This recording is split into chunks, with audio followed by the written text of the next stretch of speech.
तो धर्म प्रेमी भक्तजनों, इस प्रकार मां भगवती जगजननी वैष्णो देवी जी की अपार कृपा से आज हम सब ने बड़े ही भक्ति भाव से मां भगवती के चरणों में बैठकर मां भगवती की स्तुति की, पाठ किया।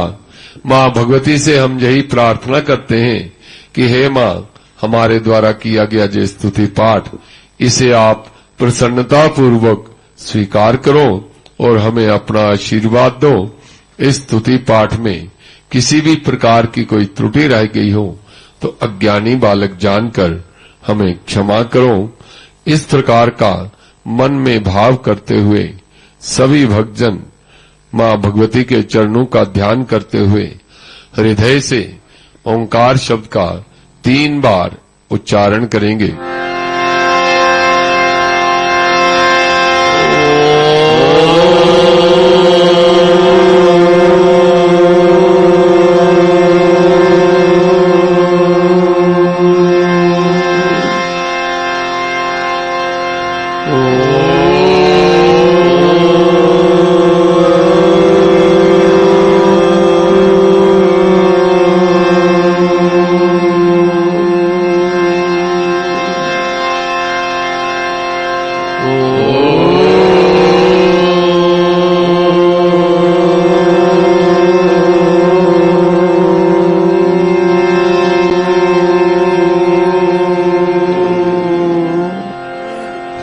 बोल सांचे दरबार की जय। तो धर्म प्रेमी भक्तजनों, इस समय मां भगवती जगजननी वैष्णो देवी जी की आरती की पवित्र बेला है। इस दिव्य गुफा के अंदर मां भगवती जगजननी 3 प्राकृतिक दिव्य पिंडियों के रूप में विराजमान है। मां भगवती की पिंडी का 5.5 फुट के लगभग आकार है और केवल शीश रूप में मां भगवती के दर्शन हमें प्राप्त होते हैं। मां भगवती के चरणों से चरण गंगा रूपी निर्मल जलधारा सदैव प्रवाहित होती रहती हैं, जिनके चरण जल से हम स्नान आदि करके मां भगवती के दर्शनों के लिए मां के चरणों में उपस्थित होते हैं। भगवती महाकाली, महालक्ष्मी, महासरस्वती अपने नाम एवं गुणानुसार आए हुए शरणागत भक्तजनों को 3 प्रकार के आशीर्वाद देती हैं। महाकाली हमें शक्ति से संपन्न करती हैं, महालक्ष्मी हमें धन धान्य से परिपूर्ण करती हैं और मां सरस्वती हमें सद्बुद्धि और सद्ज्ञान देती हैं। इन तीनों का ही हमारे जीवन में विशेष महत्व है, क्योंकि वे परम शक्ति जो इस सृष्टि के कण कण में व्याप्त है और उसी के द्वारा इस सारी सृष्टि का संचालन होता है और उसी शक्ति का एक अंश हमारे शरीर के अंदर भी विद्यमान है। जब तक वे शक्ति हमारे शरीर में है तब तक हमारा शरीर सब प्रकार के कार्य करने में समर्थ होता है और जिस दिन वे शक्ति इस शरीर से अलग हो जाएगी तो ये शरीर निष्प्राण हो जाएगा। इसमें किसी भी प्रकार की कार्य करने की सामर्थ्य नहीं रहेगी। इसलिए मां भगवती की उस शक्ति का सदैव आदर सम्मान करते हुए उस शक्ति के द्वारा अपने शरीर के द्वारा सत्कर्म करने चाहिए। कभी भी शरीर के द्वारा बुरे कर्म नहीं करने चाहिए, किसी को दुख नहीं देना चाहिए और दूसरों की सेवा सहायता करते हुए वाणी के द्वारा सबके साथ आदर पूर्वक सम्मान पूर्वक व्यवहार करते हुए यदि इस प्रकार हम जीवन यापन करते हैं तो वे शक्ति हमारे ऊपर प्रसन्न होकर हमारा कल्याण करती है और मां लक्ष्मी की कृपा से हमें धनेश्वरी की प्राप्ति होती है और धन के द्वारा भी अच्छे ही कर्म करने चाहिए। धन को अच्छे कर्मों में लगाकर पुण्य की प्राप्ति करनी चाहिए और धन को महालक्ष्मी का प्रसाद कहा गया है, इसलिए उस प्रसाद का कभी भी अनादर नहीं करना चाहिए। उस प्रसाद का आदर करते हुए यदि हम धन के द्वारा दान पुण्य करते हैं, यज्ञ आदि करते हैं, तीर्थ यात्राओं में धन को लगाते हैं, परिवार का पालन पोषण उस धन के द्वारा करते हैं, या समाज के कल्याण के लिए, अतिथियों की सेवा के लिए जिस धन का हम सदुपयोग करते हैं वे धन हमारा कल्याण करता है और ऐसा करने पर मां लक्ष्मी की कृपा सदैव हमारे ऊपर बनी रहती है और जिससे हमारा जीवन सुखमय बनता है। मां सरस्वती की कृपा से हमें ज्ञान की प्राप्ति होती है और ज्ञान के द्वारा भी भली भांति विचार करके हमें कर्म करने चाहिए, क्योंकि बिना विचारे जो कर्म किया जाता है उसका बहुत ही भयंकर फल होता है। और सोच विचार कर कि इस कर्म को मैं कर रहा हूं, इससे किसी को कष्ट तो नहीं हो रहा है, किसी को दुख तो नहीं हो रहा है, और सबके साथ मिलजुल कर हम यदि संसार में रहें और ज्ञान के द्वारा दूसरों को अच्छे मार्ग पर चलने का सदुपदेश दें और स्वयं भी अच्छे मार्ग पर चलकर हम अपना तथा दूसरों का कल्याण कर सकते हैं, जिससे महा सरस्वती की कृपा हमारे ऊपर बनी रहती है। इन तीनों देवियों की कृपा प्राप्त करने के लिए इन तीनों देवियों के द्वारा जो हमें शक्ति दी गई है, धन दिया गया है और ज्ञान दिया गया है, इनका सदुपयोग करने पर हमारा कल्याण होता है। बोल सांचे दरबार की जय। तो धर्म प्रेमी भक्तजनों, इस समय मां भगवती जगजननी वैष्णो देवी जी की अपार कृपा हमें प्राप्त हुई है कि आरती के समय मां के चरणों में बैठकर मां भगवती के नाम का गुणगान कर रहे हैं। मां भगवती अपने भक्तों पर अपार कृपा करती हैं और जो भी भक्त मां भगवती के चरणों में आकर मां भगवती के नाम का जप करता है, उसे मां भगवती अनेक प्रकार के आशीर्वाद देती हैं और उसकी मनोकामनाएं पूर्ण करती हैं।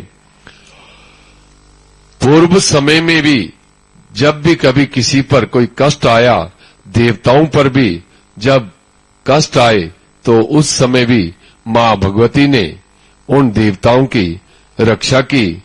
उनकी स्तुति करने पर देवताओं द्वारा जब मां भगवती की प्रार्थना की गई, तो उस प्रार्थना को स्वीकार करके मां भगवती ने उनके कष्ट दूर किए। पूर्व समय में शुंभ और निशुंभ नामक असुरों ने अपने बल के घमंड में आकर देवराज इंद्र सहित समस्त देवताओं के अधिकार स्वयं प्राप्त कर लिए और उन्हें स्वर्ग से निष्कासित कर दिया एवं इंद्र सहित सब देवताओं को अपमानित करके राज्य भ्रष्ट एवं पराजित कर स्वर्ग से निकाल दिया। इस संकट के समय देवताओं ने हिमालय पर्वत पर जाकर उस अपराजिता देवी का स्मरण कर उनकी स्तुति प्रारंभ की। सभी देवताओं ने मिलकर हिमालय पर्वत पर जाकर वहां उन्होंने उस देवी की स्तुति की, आराधना की। देवताओं ने कहा कि उस देवी को सर्वदा नमस्कार है जो शरणागत का कल्याण करने वाली हैं तथा जो सब प्राणियों में विष्णु माया के नाम से कही जाती हैं, उनको बारंबार नमस्कार है। या देवी सर्वभूतेषु विष्णु मायेति शब्दिता नमस्तस्यै नमस्तस्यै नमस्तस्यै नमो नमः।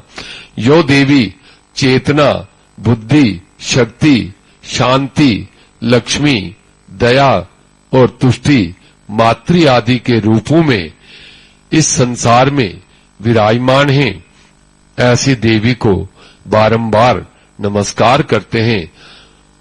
वे जगदम्बा हमारा संकट दूर करें।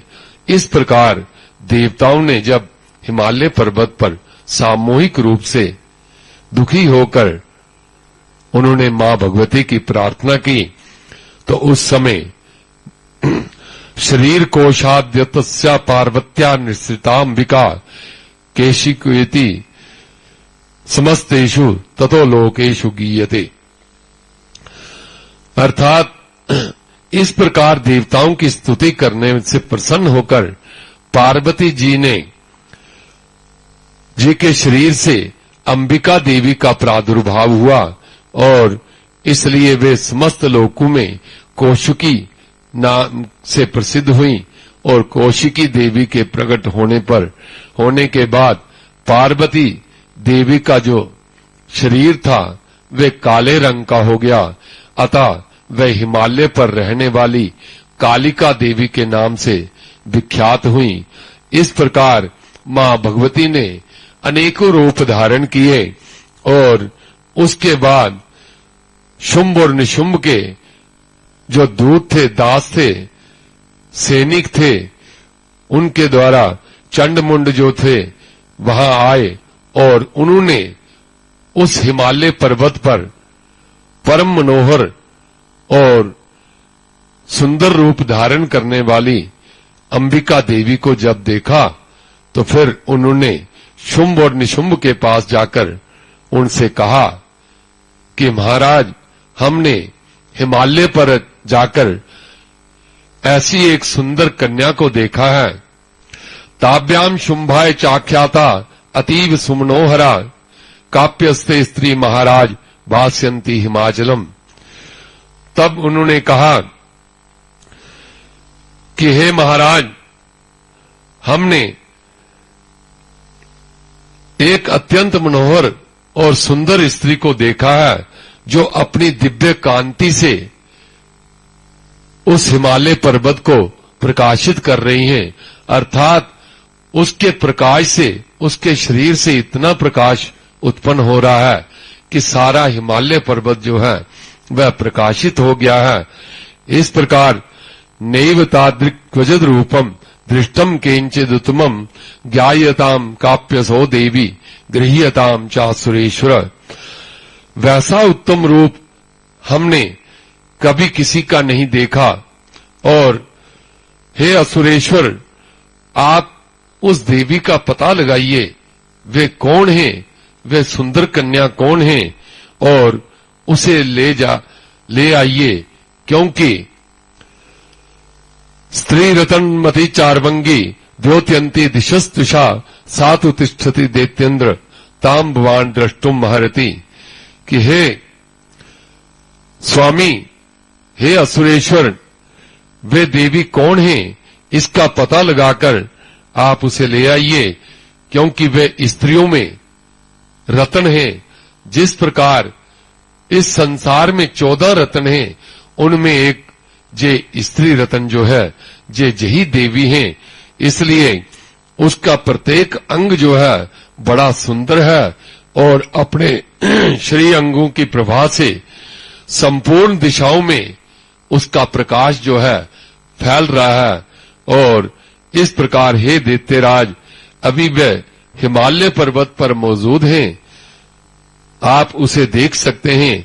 हे प्रभु, तीनों लोकों में जो मणि, हाथी, घोड़े आदि जितने भी रत्न हैं, वे सब इस समय आपके पास हैं और इसलिए सब रत्नों का आप उपभोग कर रहे हैं। और जे स्त्री रत्न जो है जे भी आपके बिना शोभा नहीं देता। इस प्रकार उस चंडमुंड ने आकर उन्होंने महाराज शुंभ निशुंभ से इस प्रकार की बातें कही, उस देवी की सुंदरता का वर्णन किया।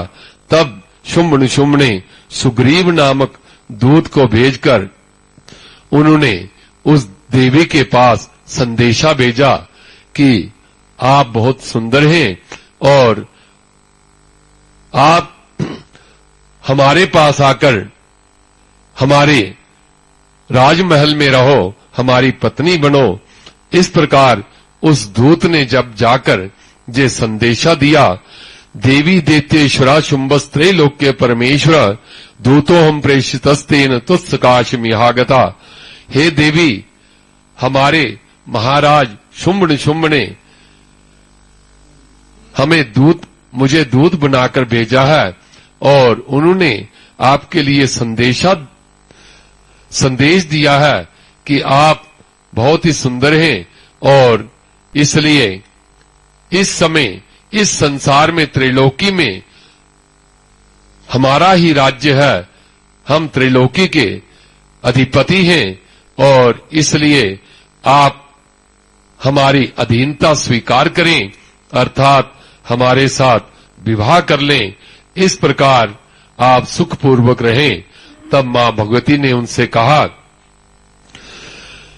इत्युक्त्वा तदा देवी गंभीरांता स्मिता जगो दुर्गा भगवती भद्रा जयेदम धार्यते जगत सत्यमुक्तम त्वया नात्र मिथ्या किंचित त्वयोदितम त्रैलोक्याधिपति शुंभो निशुंभश्चापि तादृशा।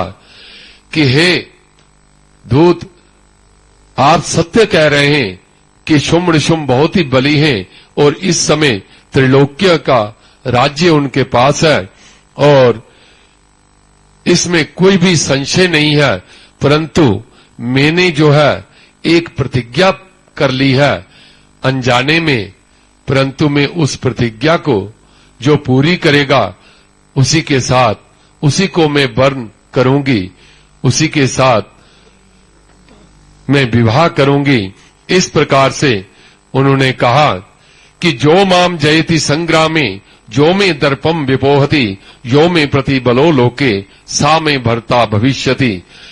कि मैंने प्रतिज्ञा की है कि जो मुझे युद्ध में पराजित करेगा या मेरे घमंड को चूर्ण करेगा और इस लोक में वही मेरा भर्ता होगा, वही मेरा वर होगा।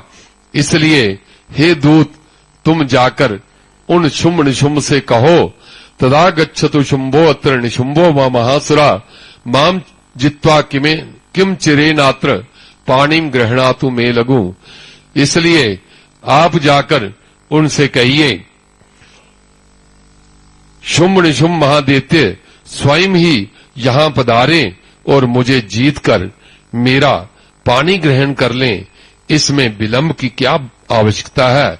इसलिए आप जाकर उन्हें मेरा संदेश दीजिए, मुझे पराजित करके वे अपनी भार्या बना सकते हैं।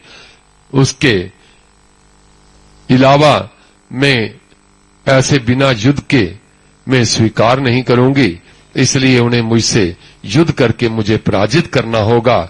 इस प्रकार मां भगवती ने दूत से ये वाक्य कहे और दूत जाकर उन शुंभ निशुंभ से उन्होंने कहा और उसके बाद शुंभ निशुंभ ने अपने अनेक राक्षस धूम्रलोचनादि चंडमुंड इत्यादि अनेक राक्षसों को उन्होंने भेजा और उस देवी के साथ उनका युद्ध हुआ और अंत में शुंभ निशुंभ जो है वे स्वयं वहां जाकर युद्ध करने लगे और उस देवी के द्वारा उन दोनों का वध हुआ।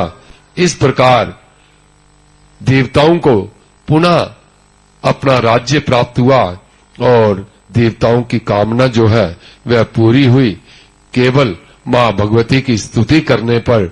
इसलिए जो भी भक्त मां भगवती के चरणों में जाकर मां की स्तुति करते हैं उनके सब प्रकार के मनोरथ पूर्ण होते हैं और उनके संकट जो है मां भगवती की कृपा से दूर हो जाते हैं। बोल सांचे दरबार की जय। तो इस समय मां भगवती के चरणों में भजनों की बेला है, तो मैं निवेदन कर रहा हूं श्री मनिंदर जी से वे